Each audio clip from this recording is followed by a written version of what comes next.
Okay, we'll help with problem number 58. Got a basketball player holding the ball 2 meters above the floor. The basket's 3.05 meters above the floor, and it says he's releasing at a 40-degree angle. We're going to break this 40 degrees into its components. So there's my 40-degree angle that he's launching at. I'm going to call this Vx, Vy, with our velocity here that we're solving for.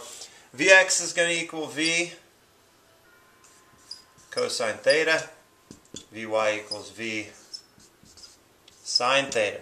Now, two equations we're coming up with for this problem. Number one, we need one in the vertical direction and one in the horizontal direction.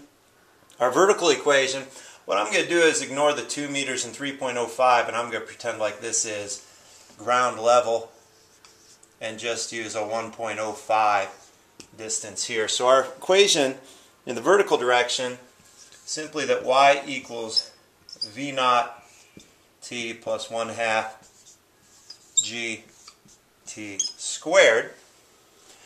And we know y is 1.05. We don't know this v naught in the y direction. Sorry, we don't know that. And we don't know t here and here. Okay, so it looks like we're missing two unknowns in this equation.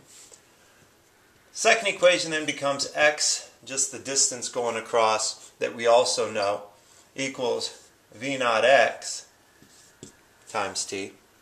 So again, looks like we don't know 2 in this equation.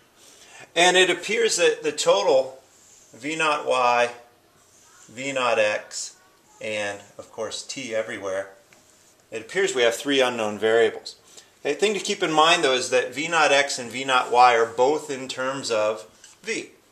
So when we substitute this in here, and when we substitute this in here, we really end up with 2 equations with 2 unknowns, and this problem is able to be solved then. Okay, so we're going to use our 1.05 here for y, and we're going to use our 10 meters here. This will be v cosine 40. This will be v sine 40. Of course, negative 9.8 for g. And you should be able to solve that from here. Good luck.